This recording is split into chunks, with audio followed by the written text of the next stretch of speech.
오늘도 이 코로나로 나라가 시끄러운 가운데 하나님의 말씀과 그리고 찬양과 기도의 시간을 사모하며 이 자리에 나오신 여러분들과 그리고 마음을 모아 영상으로 참여하시는 모든 성도님들을 주님의 이름으로 환영합니다. 오늘 이 시간을 통하여 우리의 영혼이 더 힘을 얻고 새롭게 되어 돌아갈 때는 모두 주의 강한 군사로서 열정과 패기 충만하게 돌아가는 귀한 능력의 시간이 되시기를 소망합니다. 성도 여러분, 이 하나님의 은혜, 우리가 하나님의 은혜라는 말을 자주 사용하는데 하나님의 은혜를 생각할 때에 어떤 것들을 떠올리게 되십니까? 꼭 나에게 필요한 것을 하나님으로부터 받게 되었을 때, 혹은 어려운 상황에서 내가 벗어나게 되었을 때, 이러한 등등 우리는 우리에게 어떤 이득이 되는 상황에서 이 하나님의 은혜라는 표현을 자주 사용하며 고백합니다. 이는 분명 하나님의 은혜가 맞지만 사실 정말 중요한 하나님의 은혜는 우리를 끝까지 포기하지 않으시는 하나님의 작정하심인 줄로 믿습니다. 이 하나님의 은혜가 없다면 우리가 지금 한 몸인 교회로 이 자리에 모일 수 없기 때문입니다. 오늘 저는 이 본문을 통하여 하나님의 은혜에 대하여 말씀을 나누기를 원합니다. 오늘 이 짧은 시간을 통하여서 잊고 지냈던 하나님의 은혜를 다시 한번 되뇌이며 결단하며 돌아가는 귀한 시간 되기를 소망합니다. 오늘 본문은 제자들이 예수님의 권능을 받아, 예수님의 능력을 받아 여러 표적과 이적을 행하는 그러한 내용들이 기록되어 있습니다. 그래서 오늘 우리가 읽었던 이 12절에서 16절까지의 말씀만 딱 떼어내서 본다면 우리는 이렇게 이해하기 쉽습니다. 주님을 잘 따랐더니 주님을 잘 따르는 제자들은 주님으로부터 이적과 표적을 일으키는 큰 능력을 받게 되구나. 그럼 우리도 예수님을 잘 믿고 따른다면 이와 같이 기적과 표적을 일으키는 능력을 받을 수 있겠구나. 그러니 우리도 다 예수 잘 믿고 그 큰 신비로운 능력을 받아서 그 능력을 행하며 살아가는 주의 제자들이 됩시다. 이렇게 고백하는 내용으로 받아들일 수 있습니다. 물론 이렇게 해석을 할 수가 있지만 사실 오늘 본문은 단순하게 이 제자들이 기적을 행하였다, 어떤 기적을 행하였고 이렇게 말씀 선포를 하였더라, 이 정도로 이것만을 전하기 위해 기록된 것이 아닙니다. 오늘 본문은 사실 우리가 지난주에 살펴보았던 이 아나니아와 삽비라의 이야기와 이어지는 말씀이기 때문입니다. 사실은 이 아나니아와 삽비라 이야기에 이 결론부라고 이름을 붙이는 게 더 적절하다고 생각이 됩니다. 그렇다면 지난 아나니아와 이 삽비라의 이야기가 무엇입니까? 초대의 교회가 세워지고 그 교회는 성령님으로 말미암아 충만하여져서 이제는 성도들이 서로 자신의 것을 통용하며 아름다운 주의 교회의 모습을 우리에게 보여주었습니다. 그리고 자신의 모든 것을 팔아서 교회가 구제를 할 수 있도록 섬기는 이 바나바의 모습을 통하여 앞으로 더 풍성해지고 끈끈해지는 이 교회의 모습을 우리가 기대할 수 있게 만들어 주었습니다. 하지만 그 풍성하기만 할 것 같았던, 그 커져만 갈 것 같았던 하나님 나라의 사역이 잠시 제동이 걸리게 됩니다. 아나니아와 삽비라의 잘못된 행동으로 커져만 가던 이 하나님 사역에 제동이 걸린 것입니다. 범죄한 아나니아와 삽비라는 죽었고 이를 목격한 많은 사람들이 큰 두려움에 사로잡혔기 때문입니다. 그런데 바로 이런 분위기 속에서 이 오늘 본문으로 장면이 전환되고 있다라는 것입니다. 특별히 오늘 본문에서 저는 주목하여 바라보고자 하는 세 가지 포인트가 있습니다. 첫 번째 포인트는 바로 제자들입니다.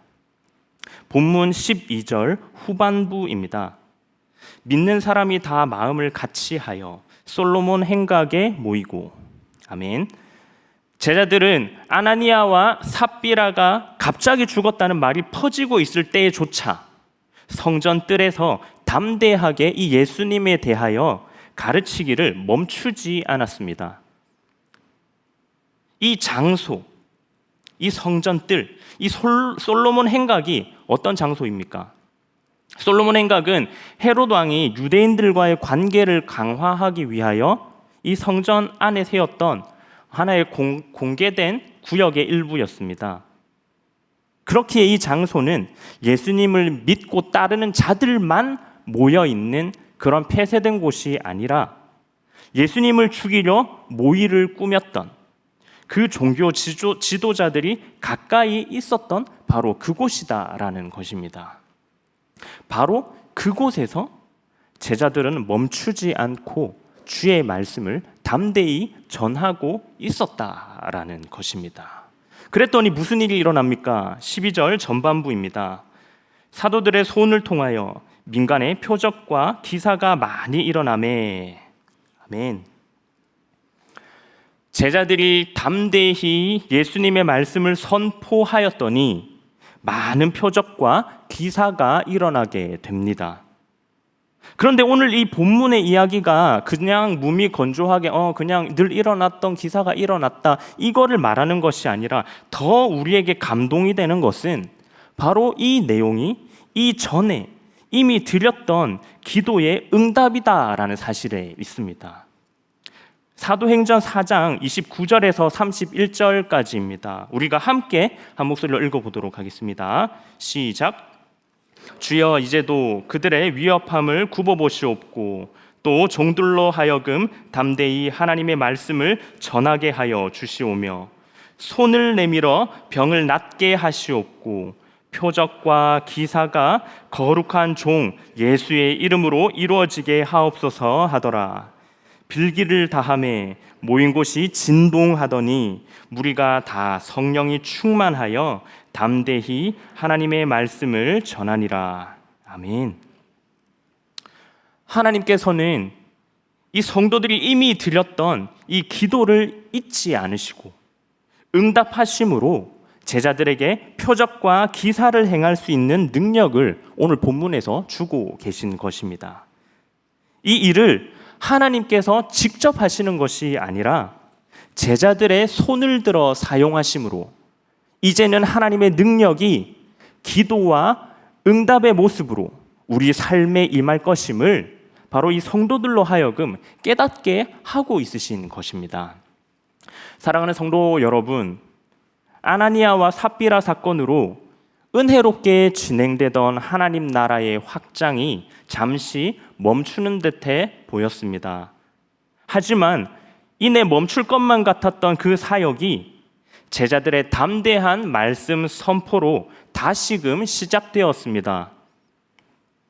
그리고 하나님의 능력으로 말미암아 이전보다 더 크게 부흥이 일어나는 것을 오늘 우리는 이 본문을 통하여 발견합니다. 코로나의 여파로 교회는 어려운 위기에 직면했습니다. 하나님 나라의 확장이 여러 모양으로 방해받으며 마치 중단되는 것처럼 보입니다. 그렇다면 우리가 이 상황에서 어떻게 해야 하겠습니까? 오늘 본문을 기억하며 오늘 본문의 제자와 성도들처럼 담대히 주를 의지하기를 바랍니다.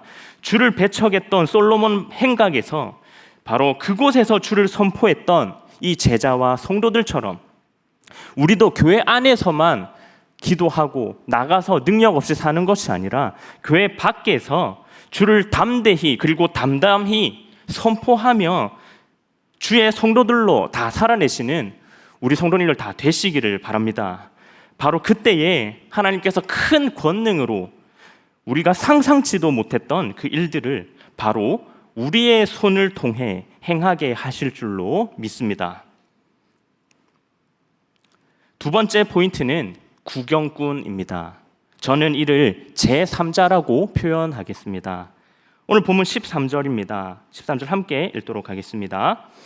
그 나머지는 감히 그들과 상종하는 사람이 없으나 백성이 칭송하더라. 아멘. 당시 예수님의 제자들이 큰 이적들을 행하는 것들을 보고 이 백성의 무리가, 즉 제3자들이 제자들을 칭송했습니다. 하지만 이 성전에서 제자들과 상종하거나, 그러니까 제자들과 얘기를 하거나 제자들이 선포하는 그 말씀과 그 신앙에 합류하는 제3자들은 거의 없었다라고 기록하고 있습니다. 예수님께서 십자가에 못 박히시기까지의 상황을 한번 상상해 보십시다. 예수님은 수많은 따르는 사람들 앞에서 십자가를 지시고 결국엔 그 십자가에 못 박히셨습니다. 이 수많은 제3자들은 꾸준히 예수님을 따라다녔습니다. 늘 예수님의 사역하심 가운데 예수님을 따라다니면서 그 기적들을 보고 체험했던 자들입니다. 바로 이 제3자들이 오늘 본문에서 제자들을 칭송하고 있는 것입니다. 하지만 아나니아 삽비라 사건과 오늘 일어나는 기적들을 목격하면서 하나님이 직접적으로 사역하시는구나, 하나님이 직접적으로 우리 삶에 개입하시구나, 이것을 보고 목격하면서 이것을 두려워하게 된 것입니다. 이것이 단순히 예수님을 따랐다가 내가 그것으로 인하여 핍박을 받을 것을 두려워했던 것인지, 아니면 잘못했다가는 이 아나니아 삽비라처럼 내가 죽임을 당할 수 있겠다, 이거를 두려워했던 건지는 모르겠으나 중요한 것은 이들이 성도의 무리에 합류하지 않았다라는 사실입니다. 이들은 그저 호기심으로, 이들은 그저 신비로움으로 이들을 칭송했을 뿐입니다. 이들은 이러한 신비로운 것들을 목격하고 경험하길 원했지만 자기들이 헌신하고 따라야 할 그 임무에는 충실하지 못했던 것입니다. 이들은 늘 제자들과 함께 하였고 예수님과 함께 하였지만 이들은 성도들이 아닌 것입니다.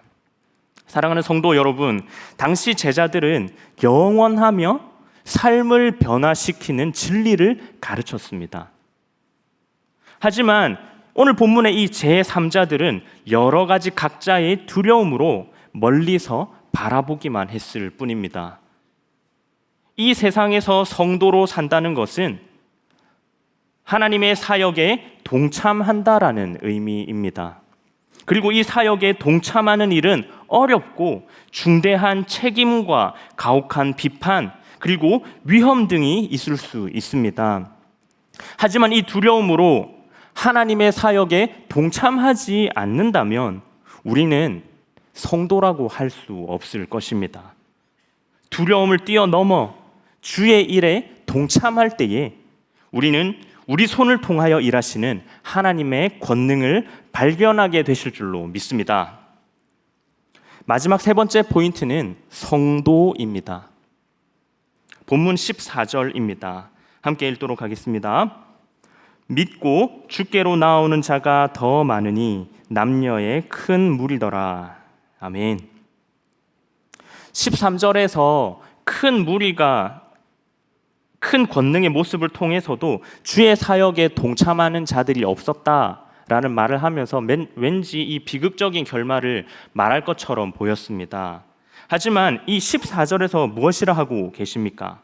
믿고 주께로 나오는 자가 더 많으니 남녀의 큰 무리더라. 수많은 유대인들이 믿음 없이 두려움으로 망설이고 있었음에도 불구하고 어딘가에서는 누군가는 믿고 주께로 나아왔다 말씀하고 있는 것입니다. 그 수가 많았으니 남녀의 큰 무리다라고까지 표현을 하고 있습니다.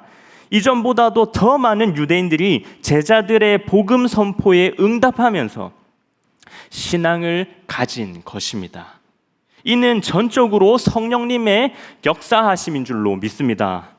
불가능해 보이는 바로 이 상황, 그리고 반응이 없는 그 무리들, 많은 방해와 어려움들이 도사리지만 그런 상황에서도 누군가는 그리스도를 믿고 반응하여 주께로 나오고 있다라는 것입니다. 그리고 이 은혜와 위로의 말씀은 더욱 절정에 이릅니다. 본문 15절, 16절입니다. 함께 읽습니다. 시작. 심지어 병든 사람을 메고 거리에 나가 침대와 요 위에 누이고 베드로가 지날 때에 혹 그의 그림자라도 누구에게 덮일까 바라고 예루살렘 부근에 수많은 사람들도 모여 병든 사람과 더러운 귀신에게 괴로움 받는 사람을 데리고 와서 다 나음을 얻으니라. 아멘. 이제 이 말씀은 예루살렘 밖으로까지 퍼지기 시작하였고 수많은 사람들이 찾아오게 됩니다. 그리고 이제는 제자 베드로에게로 모든 초점이 맞추어져서 이 베드로의 치유 사역을 기록하고 있는데요. 그런데 이 베드로의 치유 사역의 모습이 어떠합니까? 환자들이 베드로의 그림자에게도 덮이기를 원합니다. 나온 자들이 다 나음을 받았다. 그것이 귀신 들린 자든 귀신의 역사함으로 아프게 된 자든 어찌됐건 모든 아픔들, 모든 환자들이 다 치료되었다라고 기록되어 있습니다. 이것은 바로 예수님의 치유 사역이지 않습니까? 이는 베드로의 위대함을 우리에게 전하기 위하여 기록한 내용이 아니라 복음이 전진하는 곳에는 이 하나님이 함께 동행하신다라는 이 하나님의 능력의 동행하심을 우리에게 보여주고 있는 것입니다. 오늘 이 모습을 통하여 이제 예수님의 권위가 사도에게로 옮겨졌음을 우리에게 보여주고 있는 것입니다. 사랑하는 성도 여러분, 우리는 그리스도인으로 살면서 좌절감을 느낄 때가 많습니다.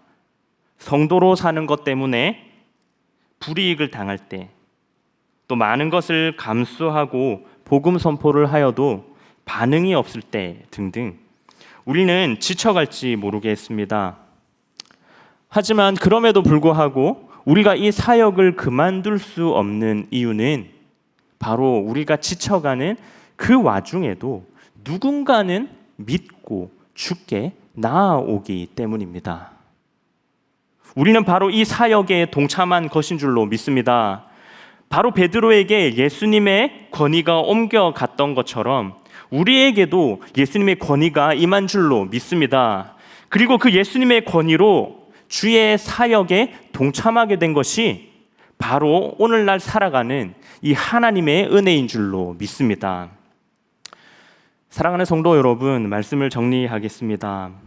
영국의 신학자 이 윌리엄 바클레이는 이렇게 말했습니다. 내가 기독교를 전파하는 방식은 내가 먼저 그리스도인이 되는 것이다. 내가 먼저 진짜 그리스도인이 됨으로써 나를 통하여 기독교를 전파한다라는 것입니다. 내가 먼저 그리스도인으로서 살아내고 내가 먼저 주의 성도가 되어서 주의 이름을 선포할 때에 바로 그 모습으로 기독교의 복음, 하나님의 나라는 확장된다라는 것이죠.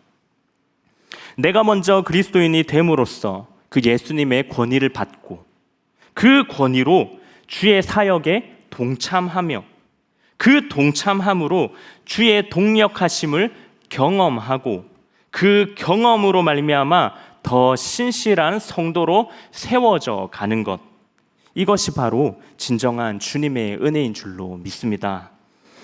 앞으로의 우리의 모든 고백이 바로 이 진정한 주님의 은혜 위에서 선포되기를 주님의 이름으로 기원합니다.